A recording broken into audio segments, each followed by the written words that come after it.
मुंह में सोने का चमचा लेकर पैदा होने वाली ग्वाल मंडी के मशहूर सियासतदान की बेटी को घर से क्यों निकाला गया? लम्स यूनिवर्सिटी की लेक्चरार आखिरकार बाजारे हुस्न की जीनत क्यों बनी? बचपन में सैर के लिए यूरोप जाती थी, लेकिन अब दिन रात बाजारे हुस्न में गुजरते हैं। आखिर क्या वजह है? इन तमाम सवालों के जवाब जानते हैं इस वीडियो में। हम लोग तो मर के भी अपने आप को साइड पे कर लेते हैं कि जनाजे के साथ हमें लोग हूट करेंगे। मर तो हम उसी वक्त जाते जिस दिन हम पैदा होते हैं।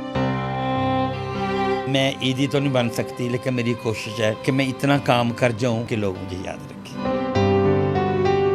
सबसे पहले हम लोग ताली बजा के आप खुशी का इजहार करते हैं, फिर आप लोग हमें क्यों धुतकारते हैं? हमारा क्या कसूर? सच्ची में ईद शब रात में इनके साथ कोई नहीं होता और हमारे साथ हमारी फैमिलीज होती है। मेरे पास वो वर्ड्स नहीं है जो कि मैं बयान कर सकूं। अल्लाह पाक ने इन लोगों को बनाया और हमें भी बनाया। जिन घरों में ऐसे बच्चे हैं, मैं हाथ जोड़ के आप लोगों से अपील करती हूँ कि आप उन बच्चों को एक्सेप्ट करें, उनको इतना प्यार दें कि अपना घर छोड़ने पे मजबूर ना हो। मैं घर छोड़ के उसके पास आ गई तो मेरा गुरु था। फिर गुरु हमें लुक आफ्टर करते हैं। जो प्यार हमें माँ बाप को देना चाहिए वो प्यार हमें वही लोग देते हैं। तो जाहिर फिर गुरु, जो बेचारा लोग कहते हैं गुरु माफिया, ये गुरु माफिया कुछ भी नहीं है, क्योंकि गुरु बेचारा तो पढ़ा लिखा नहीं होता, उसके पास एजुकेशन नहीं होती है, वो कोई हुनर नहीं जानता है, लेकिन जो काम वो खुद करेगा, नाच गाना चेलों से भी वही करवाएगा। फिर मैं उसके पास आ गई। मैं फंक्शन वगैरह करती थी, मेरे घर वालों ने मेरा पीछा नहीं किया। मेरी माँ थी, ज़ाहिर माँ एक ऐसी हस्ती का नाम है। मेरी माँ मुझे छुप छुप के मिलती थी, चोरी मिलती थी मुझे। कभी किसी बहाने आ जाना घर के बाहर, कभी किसी बहाने आना, लेकिन मेरी माँ मुझे सपोर्ट भी बहुत करती थी। नहीं पैसे चाहिए, पैसे दे जाने, कभी मुझे चूड़ियाँ लेके दी, कभी कुछ लेके देना। 12 साल की अम्मी की डेथ हो गई। जब से अम्मी फौत हुई, बाद में मुझे किसी ने पूछा। फिर मैंने कहा, मैं बैठी रही सोचती रहती थी, मैंने कहा मैं कोई ऐसा काम कर जाऊँ कि लोग मुझे याद रखें। कुछ ख्वाजा से ऐसे हैं जो सारी ज़िंदगी अपनी फैमिलियों को सपोर्ट करते हैं, लेकिन घर वाले पैसे तो लेते, मिडिल क्लास फैमिली हैं, घर वाले पैसे तो ले लेते हैं, लेकिन घर में रखना पसंद नहीं करते। घर में जब कोई शादी हो या पैसों की ज़रूरत हो तो उनके दिए हमें पैसे दे जाओ, लेकिन घर में नहीं रखते हैं।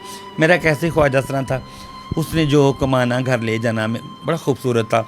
तो मैंने उसको कहना, मैंने कहा बेटा पैसे जमा किया करो, अकाउंट किया करो, देखो मैं पैसे अकाउंट करती हूँ। तो उसने आगे से मुझे जवाब दें, गुरु मेरे घर वाले बड़े गरीब ने, मैं कमाती तो वो खाते हैं। तो मैंने कहा चलो कोई बात नहीं, अपने घर वालों को पैसे देता है। उसकी 2 बहनें थी, एक भाई था, बहनें भी जवान हो गई, भाई की भी शादी हो गई।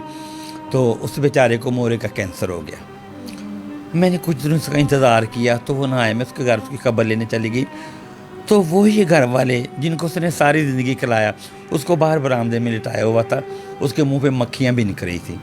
मैंने जाके उसका मुंह साफ़ किया, उसको उठाया, उससे उठा नहीं जा रहा था। मैंने उसके घर वालों को कहा, मैंने कहा आप इसके साथ क्या ज़्यादती कर रहे थे? आगे से उसकी बहन मुझे कहती है, माँ भी मर गई, असी की करिए, साढ़े बच्चों को कैंसर हो जाएगा, तो उसी जाके ले जाओ, जाके जिंदा दफना दो। उसको मैं वहाँ से उठा के ले आई। ये मेरा घर छोटा था, सीढ़ियाँ वो चढ़ नहीं सकता था। किस्सा मुख्तसर, उसको मैंने 2 महीने अपने पास रखा, नीचे कमरा किराए पे लिया। उसका मैंने 2 महीने प्रॉपर इलाज किया, उसकी डेथ हो गई। मुझे बड़ा दुख हुआ। फिर मैं एक नजी टीवी पे एक प्रोग्राम करती थी, सुबह में मॉर्निंग शो था, तो मैं वो शो मैंने कोई 10-15 दिन प्रॉपर किया, तो मैं बड़ी फेमस हो गई। तो मैं एक मकामी हॉस्पिटल के पास से गुजर रही हूँ, तो एक बच्चा मेरे पास आया, कोई 24-25 साल का होगा। तो मुझे आके मेरी गाड़ी के पास मुझे कहता है, आप आशी भट्टो? मैं कहा जी बेटा खैरियत है, मुझे अगवा करना है। कहता नहीं बाजी ऐसा है कि आपका एक ख्वाजा सा 8 दिन से हॉस्पिटल के अंदर मरा पड़ा है, उसकी डेड बॉडी कोई नहीं लेने आया। मुझे बड़ी तकलीफ़ हुई। मैंने फ़ोन गाड़ी साइड पे की, हॉस्पिटल के अंदर चली गई।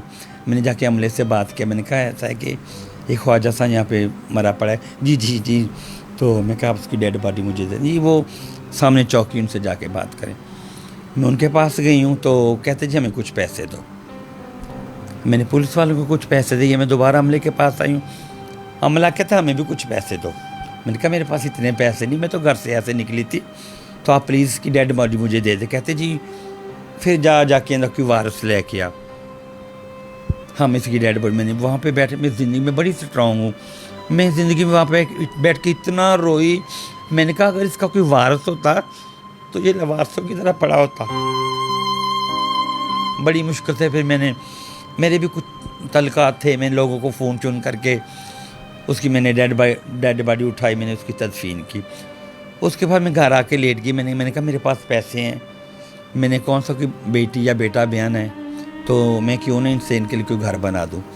फिर मेरे घर के सामने एक प्लॉट था, मैंने उनसे बात की। कहते हैं हाँ जी भट्ट साहब, अब आपने क्या करना है, आपका तो अब सुना अपना 8 कनाल का घर है, तो आप यहाँ घर बना के क्या करें। मैंने कहा जी मैं अपने ख्वाजा साहब के लिए घर बना। मुझे कहते हैं लो जी होने थे बीमार खुसरे रखेंगी, हमने तुझे जगह नहीं देनी। मैंने कहा मैं भी घर बना के छोड़ूंगी। मैं फिर थोड़ा सा आउट ऑफ एरिया रावी पास शादरा के पास रचना टाउन, मैं वहाँ पे चली गई। वहाँ पे मैंने 1 कनाल का प्लॉट खरीदा। 2011 से मैं शुरू हुई हूँ। वहाँ पे मैंने फिर घर बनाना शुरू कर दिया। फिर मैं एक निजी टीवी पे थी, तो एक एंकर मुझे कहने लगी आप इतना अच्छा बोलती हो तो आप कोई NGO बना लो। मैंने कहा वो क्या होती है, तो कहती है तुम्हें नहीं पता। मैंने कहा मुझे नहीं पता है, मैं इन लोगों के लिए काम ज़रूर करती हूँ लेकिन मुझे नहीं पता वो क्या। कहती तुम ऐसा करो अपने 7 लोगों के ID कार्ड मुझे दे दो, बकाया मैं जानूँ, मेरा काम जाने। उस अल्लाह की बंदी ने खुद ही मेरा सारा प्रोजेक्ट तैयार किया। मेरी NGO मुझे कहती NGO का नाम क्या रखोगी। मैंने कहा बेघर। तो इतना रोई, कहती बेघर क्यों। मैं कहा जिनका कोई घर नहीं होता। मैं कि एक औरत बेवा हो जाती है, उसके बच्चे उसको संभाल लेते हैं, कोई रिश्तेदार ले जाता है, लेकिन जब ख्वाजा साहब बूढ़ा हो जाता है उसको देखने वाला कोई नहीं होता। जिसके पास पैसे होते हैं वो तो, लेकिन जिसके पास पैसे नहीं तो बेचारा सड़कों पे रोडों पे भीख मांगते मर जाता है। तो मुझे कहती है हाँ ठीक है। फिर उसने अल्लाह की बंदी ने 15 दिन में मुझे वो NGO रजिस्ट्रेशन क्या कहते हैं मुझे रजिस्ट्रेशन करवा दी। तो फिर मैंने वो घर बना दी। मैंने घर 2011 से मैं शुरू हुई हूँ। मैंने 1 कनाल का घर बनाया है, वहाँ पे हर चीज़ अवेलेबल है। मुझे किसी गवर्नमेंट ने सपोर्ट नहीं किया। यहाँ पे मेहमान खाने बनाए जाते हैं, यतीम खाने बनाए जाते हैं, दारुल अमान बनाए जाते हैं, लेकिन ख्वाजा से एक ऐसा मजलूम तबका क्या कहते हैं पिसा हुआ तबका जिसकी तरफ किसी की तवज्जो नहीं हुई। तो मैंने कहा मैं भी घर बनाया। मैंने फिर वहाँ पे घर बनाया। उसके बाद फिर मेरे जो मिलने वाले जिन बच्चों को मैंने जवानी में लोरियाँ दी थी, जिनके घरों में मैं जवानी पे मैंने सेरे गाए थे, कुछ उन लोगों ने मुझे सपोर्ट किया और मैंने 1,25,00,000 रुपया लगा के अपनी सारी जवानी की कमाई वहाँ पे मैंने घर बना दिया। और वहाँ पे लोग हैं जिनमें वो लोग कोई 50+ है, किसी को HIV पॉजिटिव है, नेगेटिव है, या किसी को ऐसा मोलक मर्द है को घर में रखना पसंद नहीं करता, उन सबको मैं लुक आफ्टर करती हूँ। छोटा मुँह बड़ी बात, मैं ईदी तो नहीं बन सकती लेकिन मेरी कोशिश है कि मैं इतना काम कर जाऊं कि लोग मुझे याद रखें। बिल्कुल ऐसे ही है आशिफ, आप इतना काम कर जाएंगी, बल्कि आप इतना काम कर गई हैं। मैं अक्सर देखती हूँ कि ख्वाजा सरा जो हैं वो रुल रहे होते हैं, उनको लोग जो हैं धुतकार रहे होते हैं। मुझे अक्सर सिग्नल्स पे ये मिलते हैं, ठीक है ख्वाजा सरा, आजकल तो ख्वाजा सरा भी आशियापी नहीं सही। ऐसा है कि हमारे मुल्क में बेरोज़गारी बहुत है, अच्छे खासे लड़के ये कपड़े पहन के मांग रहे हैं। और कुछ आप लोग तस्वीर का पॉजिटिव नेगेटिव दोनों देखें कि एक जवान मर्द लेडीज़ कपड़े पहन के क्यों मांग रहा है। पता नहीं उसकी माँ घर में बीमार है, उसकी जवान बहन घर में भी आने वाली है, उसका बाप नहीं है, तो उनको पता लगे ये काम बड़ा आसान है, लेकिन ये काम बहुत मुश्किल है। हमारे मुल्क में एजुकेशन नहीं है। मैं कहती हूँ फर्स्ट ऑफ ऑल तो इनके लिए एक एजुकेशन हो, इनके लिए टेक्निकल अदारे बनाए जाएँ। ख्वाजा सरा ही हैव 2 ब्रेन, ये औरत मर्द दोनों का काम दे सकते हैं, अच्छे शेफ़ हो सकते हैं, अच्छे बुटीक अच्छे पार्लर चला सकते हैं, लेकिन अगर इनको गवर्नमेंट सपोर्ट करे। मर्दमशुमारी में खाना ही नहीं है। अब मुझे बड़ा लोग सवाल करते हैं जी पाकिस्तान कितनी खुसरे कितनी तादाद है। अब उनको मैं क्या बताऊँ कि हमारा तो खाना ही ख़राब किया हुआ है, मर्दमशुमारी में हमारा खाना नहीं। फर्स्ट ऑफ ऑल तो मर्दमशुमारी में हमारा खाना हो और हमारी असम्बली में सीट हो। जैसे एक औरत को समझती है, एक मर्द को समझता है। अगर हमारा कोई अपना नुमाइंदा होगा, असम्बली में हमारी सीट होगी। हम लोग वोट कास्ट करते हैं, हम लोग आपके शाना बचाना काम करना चाहते हैं, लेकिन आप लोग हमें ऑन नहीं करते। बड़े लोग सवाल करते हैं कि आप लोगों का जनाजा कैसे जाता है। हम भी मरते हैं, हम भी मुसलमान हैं, लेकिन हमारे जनाजे के साथ कोई मोहल्लेदार नहीं होता। मोहल्लेदार जाते हैं, हमारा कोई बहन भाई नहीं होता, कोई बेटा बना हुआ है, कोई भाई बना हुआ है, हमारा जनाजा वो ही लेके जाते हैं। सो जाहिर है हम लोग तो मर के भी अपने आप को साइड पे कर लेते हैं कि जनाजे के साथ हमें लोग हूट करेंगे।